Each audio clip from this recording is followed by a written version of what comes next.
¿Qué tal? Bienvenidos amigos, amigas. ¿Qué tal? Qué gusto estar el día de hoy con ustedes, inaugurando nuestro primer ciclo de conferencias, en esta ocasión sobre lo que es el proceso penal. Para mí es más que grato poder acompañarlos el día de hoy y poder tener este espacio en el que vamos nosotros a poder alcanzar algunas ideas que estimamos importantes en el marco de lo que son las diligencias preliminares, ¿no?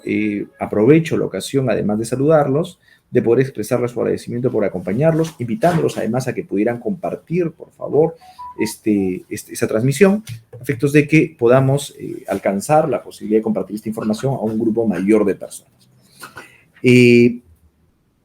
Sobre las razones por las cuales hemos iniciado este nuevo espacio, esta tiene que ver en estricto con nuestra vocación de poder democratizar siempre el derecho y poder abonar en acompañar a que las personas puedan conocer en un lenguaje medianamente sencillo esta información o este tipo de circunstancias sobre las que vamos a ir desarrollando el tema de manera periódica, ¿no? Yo siempre he estimado que una de las grandes barreras, es más, en algún momento cuando hemos tenido la oportunidad de compartir alguna situación o en todo caso alguna información en el marco del derecho, siempre hemos estimado que esto pueda hacerse orientado en que todos podamos conocer la misma información. ¿Okay? Entonces, va a ser valioso para nosotros que podamos ir revisando y en especial que ustedes puedan ayudarme también, no solamente a compartir, sino participando con nosotros al brindar información o en todo caso estimar cualquier tipo de situaciones en las que podamos finalmente encontrar algún elemento que sea relevante. Para dicho efecto, hemos estimado empezar todo este mes con las diligencias preliminares. En todo lo que viene a ser este mes, vamos nosotros a identificar que se trata de una situación o un momento o una subetapa dentro de la investigación preparatoria que tiene por finalidad, por lo menos de la perspectiva teórica, de alcanzar lo que se conoce la sospecha inicial que justifica los actos urgentes e inaplazables. Hay una amplia discusión sobre el alcance de las diligencias preliminares. Recordar además que estas diligencias preliminares no son un hecho nuevo, o mejor dicho, no únicamente tienen que ver con una cuestión novísima, sino que ya se encontraban también contenidas en el Código del 60. En el Código del 60 se hacía referencia a lo que eran las diligencias preliminares y en este enfoque, estas tenían por finalidad únicamente encontrar la suficiencia para continuar una investigación mucho más rigurosa. Tanto así que esta investigación mucho más rigurosa se encontraba a cargo del juez instructor. En el camino del tiempo esto ha cambiado.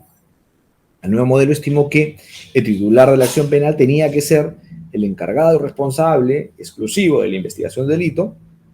Y entonces, si bien el Ministerio Público antes iniciaba las diligencias preliminares, hoy va a continuar con las diligencias preliminares, sin embargo, va además continuar con el resto de etapas procedimentales, como son la investigación preparatoria, la etapa intermedia y juzgamiento.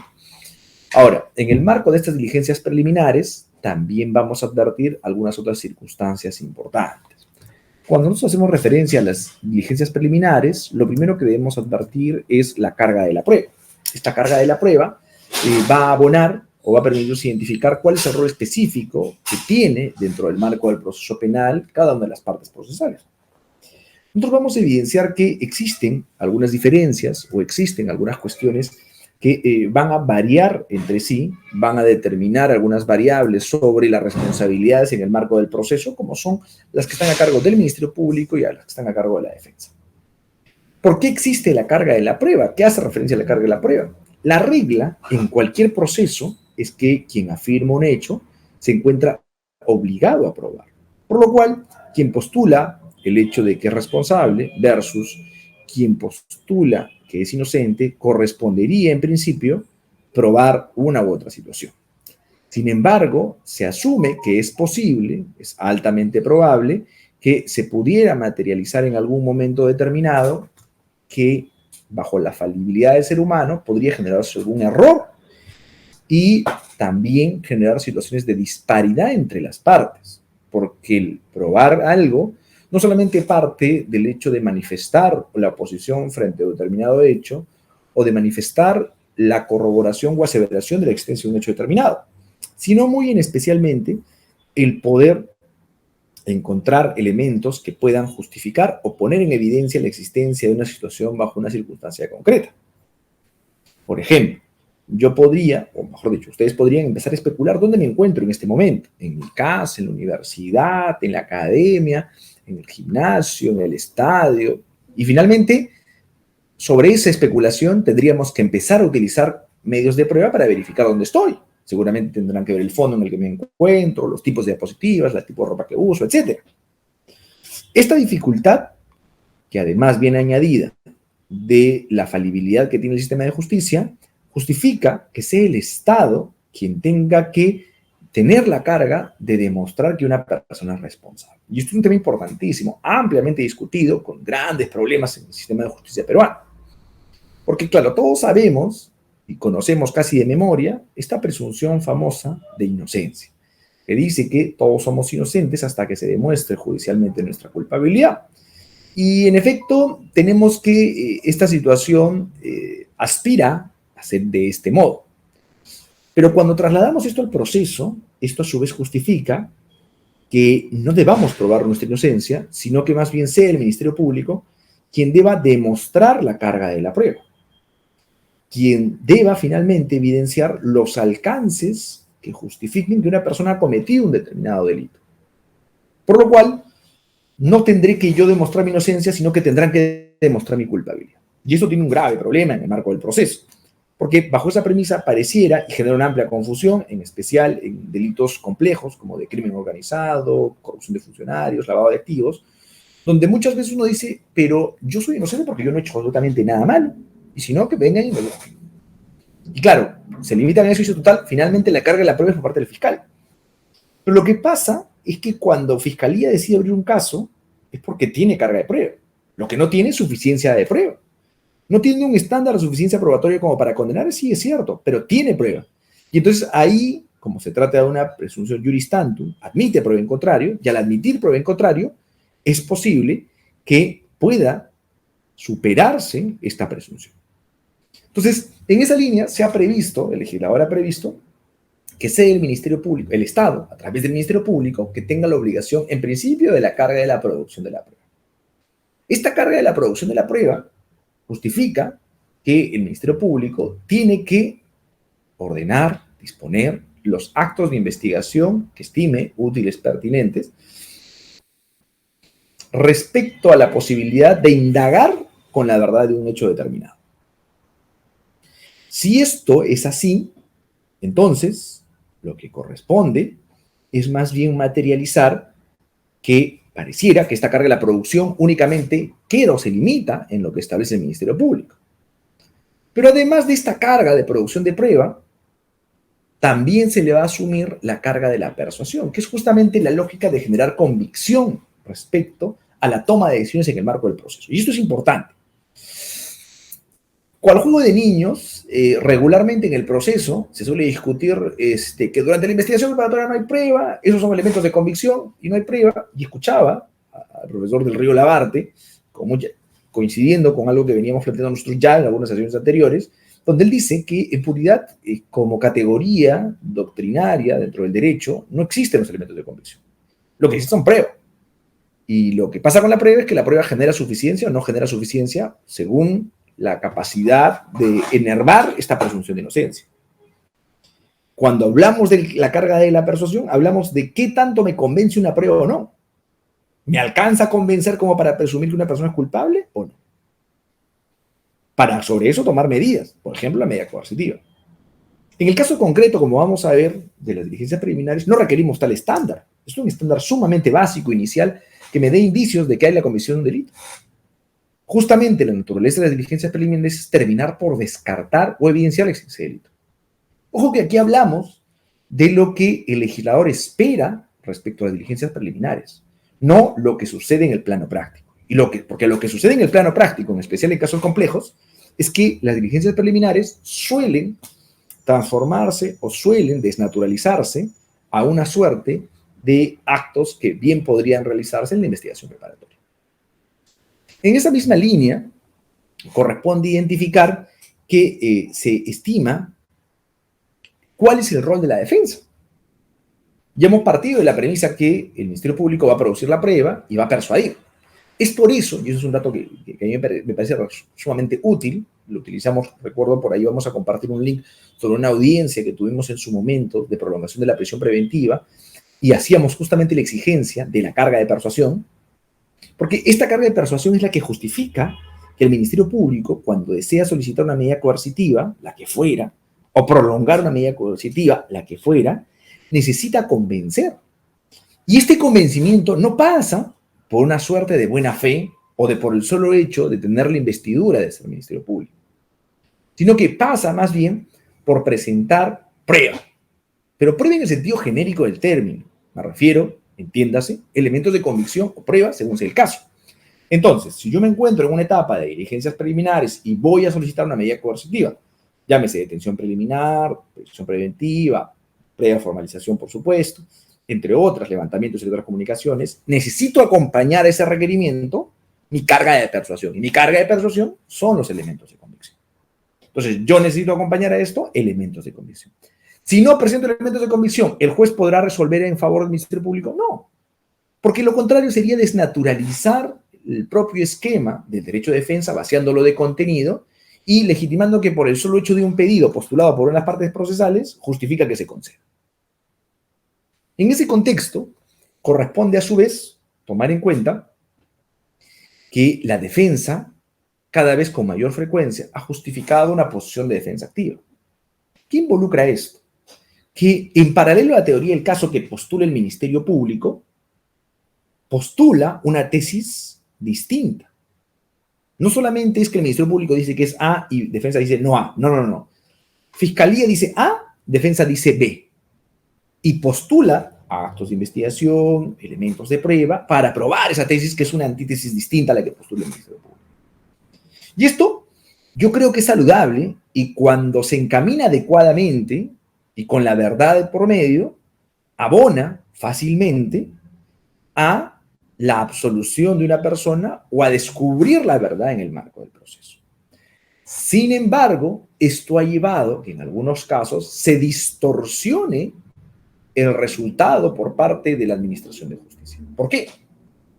Porque resulta que, en razón a las limitaciones que tienen las partes procesales, entiéndase el imputado, en comparación con la amplitud de herramientas financieras, tecnológicas, técnicas que tiene el Ministerio Público, ¿no es cierto? Porque, claro, desde el Ministerio Público tengo peritos, técnicos, especialistas, opiniones, notificadores, todo un batallón de personas que están representando al Estado para poder investigar la verdad.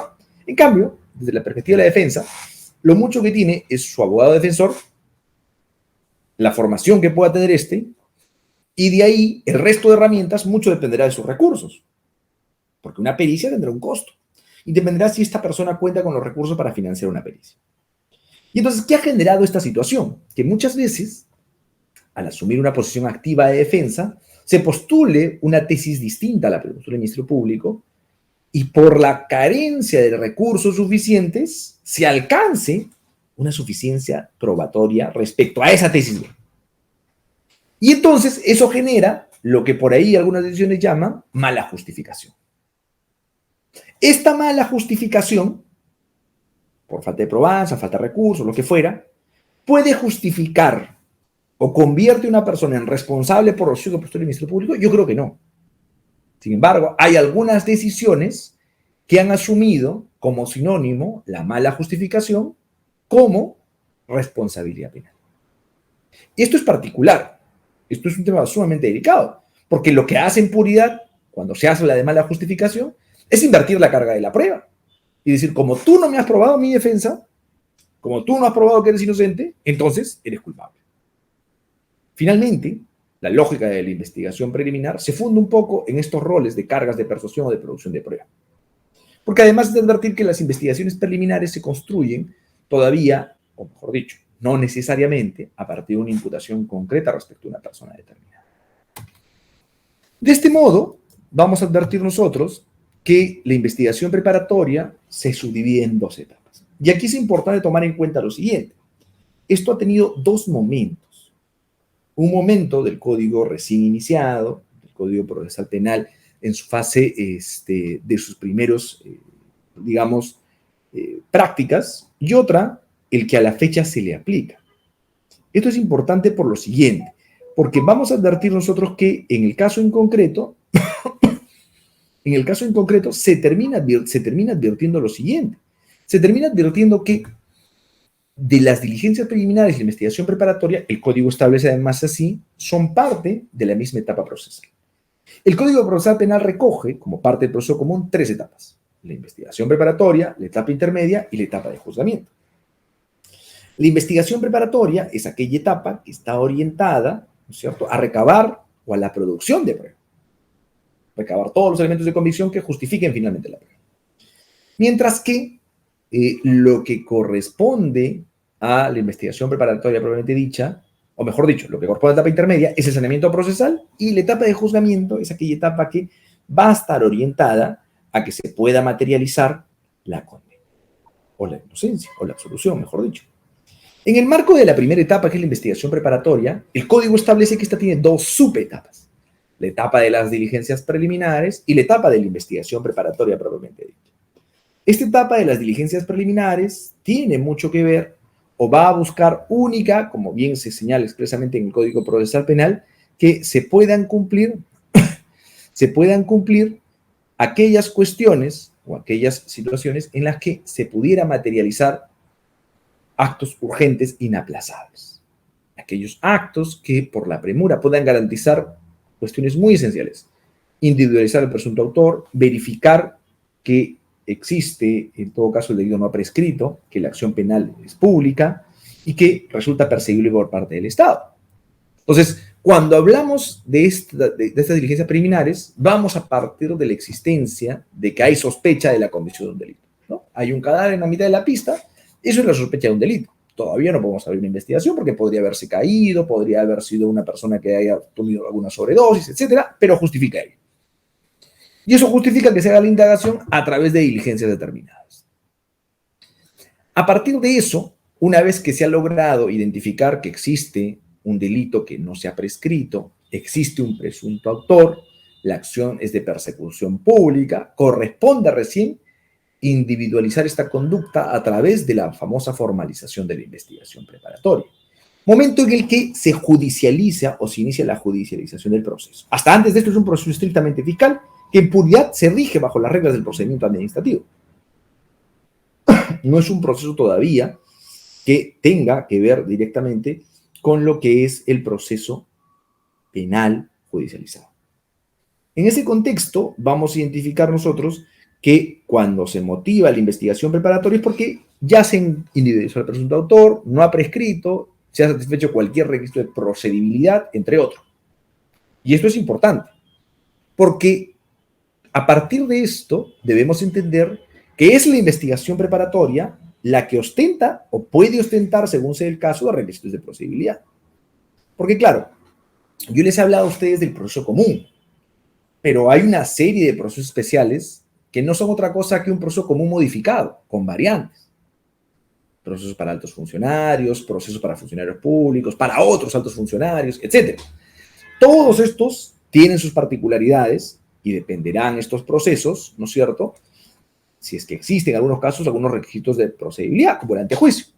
Pero las diligencias preliminares no tienen estos presupuestos, porque la finalidad de las diligencias preliminares es única y exclusivamente identificar aquellos actos urgentes inaplazables, como lo decía en una conferencia hace un momento. El gran problema es que cuando nosotros salimos o nos alejamos de la parte formal del proceso y nos vamos más bien a la parte práctica del proceso penal, nos encontramos más bien que las diligencias preliminares no tienen mucha distinción lo que se hace en diligencias preliminares versus lo que se hace en el proceso, en el marco de la investigación preparatoria. Vista esta distinción, corresponde entender los plazos que el legislador ha previsto para dichos efectos. Y entonces, en la línea de lo que veníamos planteando hace un momento respecto a lo que obedece a los plazos de las diligencias preliminares y cómo es que ésta se ha venido desnaturalizando respecto al proceso, podemos advertir que esta más bien tiene que ver en estricto con cuestiones con la complejidad que ésta tenga. Entonces uno diría, si hemos dicho que las diligencias preliminares son únicamente para identificar los actos urgentes e inaplazables, ¿por qué tenemos una investigación preliminar que me puede durar 36 meses? ¿Qué medidas tan urgentes pueden durar 36 meses? Cuando ustedes van al hospital, van a la clínica, es más, cada vez con mayor recurrencia, para que nosotros, los neófitos de la medicina, podamos entender lo que sucede en el marco de un hospital de emergencia, en una sede de emergencia, un hospital o una clínica, vamos a encontrar que muchos de ellos se ha colocado un catálogo entre la diferencia entre emergencia o la urgencia y los tiempos de atención. Pues me dicen que, por ejemplo, si hay una persona sangrando que se está muriendo, esa persona va a entrar casi de inmediato. En cambio, si yo con mi dolor de barriga, probablemente en un despacho de emergencia esperaré una hora. Porque la premura exigida para la atención es distinta. Y un razonamiento similar es el que ha recogido el ordenamiento jurídico para el plazo de las diligencias preliminares. Y entonces se ha estimado que estas diligencias van a dividirse en 3 momentos: simples, complejas o de crimen organizado. El Código Procesal Penal va a hacer referencia a que las diligencias preliminares tienen un plazo de 60 días en procesos comunes, pero el profesor dice 20. Claro, lo que pasa es que luego, jurisprudencialmente hablando, se ha establecido que el plazo de las diligencias preliminares no puede ser superior al plazo de la investigación preparatoria. Y entonces, como el plazo de la investigación preparatoria es 120 días, jurisprudencialmente se ha prorrogado el plazo legal de las diligencias preliminares. Entonces, esto es un dato sumamente valioso, sumamente importante, porque eso es ya una práctica judicial que ha justificado ello. Lo propio ocurre cuando se trata de un proceso complejo de 8 meses o cuando es un caso de crimen organizado de 36 meses. Esto, sin lugar a dudas, tiene una amplia crítica. Sin embargo, creo yo, y eso es una opinión personal, esto ha justificado un desarrollo jurisprudencial en un reconocimiento jurisprudencial por parte de los operadores de justicia respecto a otro tipo de problemas distintos que a los que competen a la justicia penal, como son los problemas institucionales de falta de personal, falta de equipo, sobrecarga procesal. Porque en puridad, claro, resulta bastante sencillo, bastante cómodo que el legislador resulte y diga que un plazo de investigación preliminar sea de 60 días, tenemos un fiscal sobrecargado con 250 casos al mes, con casos con variedad de tipos de audiencias, etc. Y además, si tuvo un abogado como nosotros, donde vamos a estar controlando, tutelando, pidiendo actos de investigación, sin lugar a dudas, esto va a generar una complejidad mayor respecto al caso. Que en puridad, bajo lo desarrollado jurisprudencialmente, no debiera afectar al plazo, pero que en la práctica sí genera una carga adicional al Ministerio Público. Ojo que eso no justifica por nada, y en eso sí coincidimos, como ya lo hemos hecho valer el derecho en varios casos previos, que eso no tendría que tener un impacto en el plazo, tanto de cualquier medida coercitiva como de la propia investigación. Entonces, pareciera que cuando se ha hecho esta interpretación jurisprudencial de que, por ejemplo, los plazos de crimen organizado, los plazos de las diligencias preliminares simples o de los plazos de las investigaciones complejas es el máximo del plazo de investigación preparatoria, interpretación que va a superar lo que establece expresamente el Código Procesal Penal, va un poco en la línea de que los propios operadores jurídicos van a asumir ello. En esa misma línea, entendida ya lo que va a buscar la investigación preliminar, es importante partir de las características que tiene la investigación en el marco del proceso penal.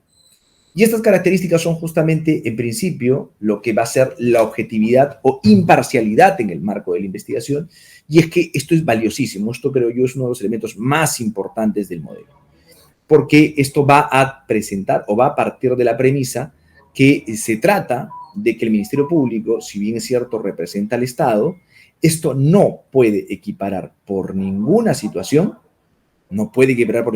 que él tiene que asumir o asuma alguna situación o alguna tesis en contra de las personas que son objeto del proceso.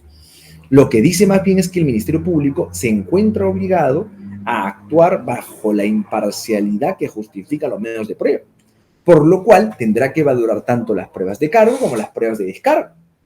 Y esto es importante, ¿no? Para mí siempre ha sido digno de respeto por parte de aquellos miembros del Ministerio Público que hemos tenido la oportunidad de encontrar en alguna ocasión que respetando el principio de objetividad e imparcialidad, pueden disponer un archivo, pueden solicitar un sobreseimiento, pueden solicitar un retiro de acusación, o que incluso podrían más bien lo contrario, formular una acusación de ser el caso, fundados en elementos objetivos.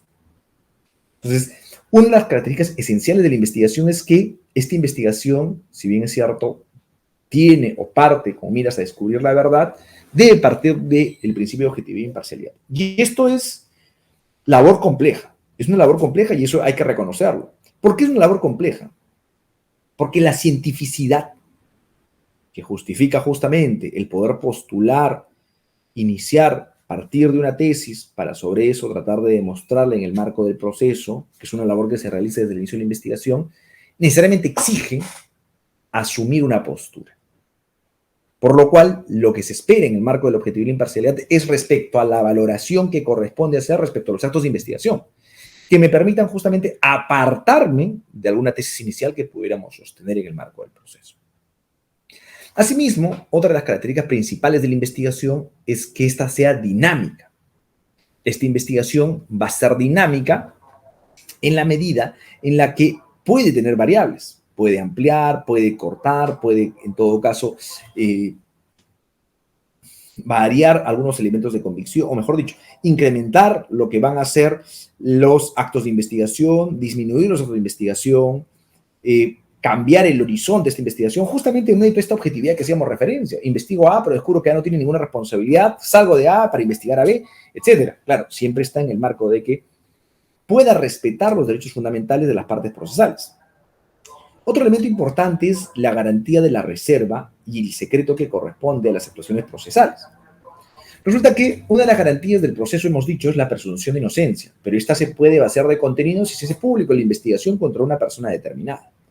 Es por eso que se ha establecido que la investigación es reservada y secreta, siendo única y exclusivamente de competencia de las partes procesales, por lo cual serán las partes procesales las únicas que pueden conocer las actuaciones del proceso.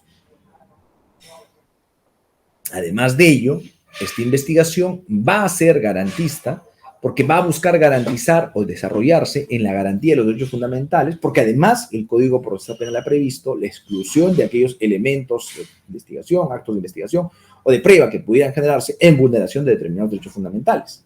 Dentro de ellos, los más importantes, el conocimiento de los cargos objeto de imputación y el de defensa. Asimismo, también se trata de una investigación de carácter racional.